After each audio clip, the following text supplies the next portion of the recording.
सबैजनालाई स्वागत छ मेरो एक और न्यू भिडियोमा। आजको भिडियोमा रहेको छ डे 4 अफ 365 डेज च्यालेन्जको। आज चाहिँ म सबैभन्दा पहिले वार्म अप गर्नेछु। वार्म अप गरे भने शरीरलाई राम्रो हुन्छ, किनकि शरीर एक्टिभ पनि हुन्छ र इन्जरी हुने चान्स पनि कम हुन्छ। त्यसैले चाहिँ म सबैभन्दा पहिला वार्म अप गर्दैछु। वार्म अप गरेपछि अरू एक्सर्साइज चाहिँ म पछि गर्नेछु।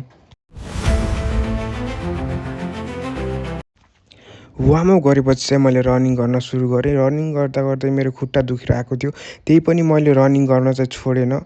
1-2 राउन्ड अझ गरौँ भने थियो, तर मेरो खुट्टाले नै साथ दिएन, त्यही भएर मैले चाहिँ यतै नै रोकिदिएँ। रनिङ गरिसकेपछि चाहिँ मैले पुलअप गर्न कोसिस गरेँ, तर फर्स्ट टाइम भएर होला म एउटा पुलअप पनि गर्न सकिरहेको थिएन। त्यही पनि मैले 3 पुलअप जति चाहिँ आधा भए पनि गर्न कोसिस गरेँ, त्यही पनि मैले माथि जान सकेन। त्यसैले म चाहिँ तल आएर फेरि सुरु गरेँ। 1-2 मिनट रेस्ट गरेर फेरि यो अर्को सेटमा चाहिँ 1-2 चोटि चाहिँ म माथि गएँ, तर राम्रोसँग चाहिँ भएन त्यो पनि।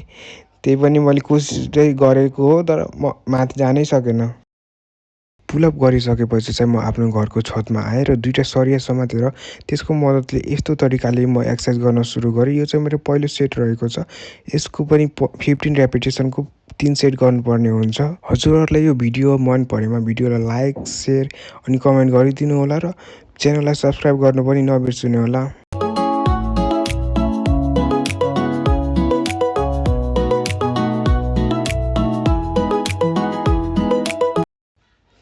मेरो ब्याकको पहिलो सेट सकिसकेपछि 2-3 मिनट रेस्ट गरेर फेरि अर्को सेट चाहिँ मैले गर्न सुरु गरेँ। यस्तै गरेर गर्नु होला हजुरहरू पनि, तर यो चाहिँ मैले स्पिड बढाइदिएको छु हजुरलाई हेर्नमा सजिलो होस् भनेर।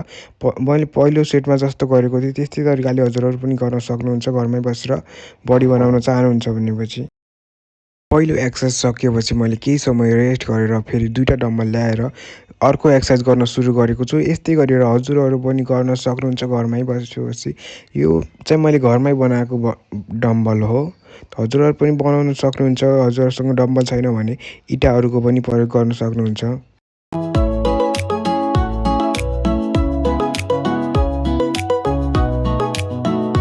ब्याकको दोस्रो एक्सर्साइज सकेपछि चाहिँ मैले 2-3 मिनट रेस्ट गरेर फेरि अर्को एक्सर्साइज गर्न सुरु गरेँ।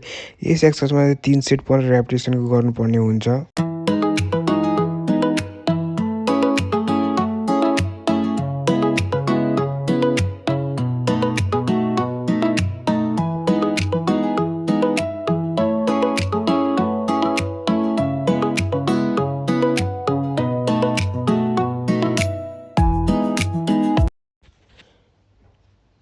तेस्रो एक्सर्साइज सुरु गरिसकेपछि चाहिँ मैले केही समय रेस्ट गरेर फेरि अर्को नयाँ एक्सर्साइज सुरु गरेँ। यस एक्सर्साइजमा चाहिँ मैले 2टा सरियाको प्रयोग गरेको छु। हजुरहरूसँग पनि छ भने हजुरहरू यो प्रयोग गर्न सक्नुहुन्छ, छैन भने हजुरहरूसँग जे छ त्यसकै प्रयोग गरेर हजुरहरू पनि यस्तै तरिकाले यो एक्सर्साइज गर्न सक्नुहुन्छ घरमै बसी।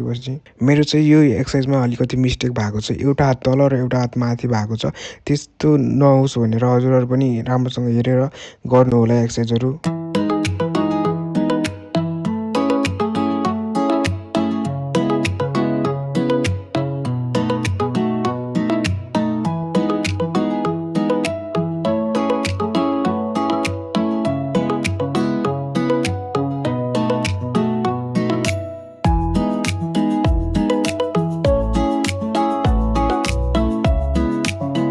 ब्याकको सबै एक्सर्साइजहरू गरिसकेपछि चाहिँ मैले लास्टमा चाहिँ पुसअप्सहरू गरेँ 3 सेट 12 रेपिटेसनको।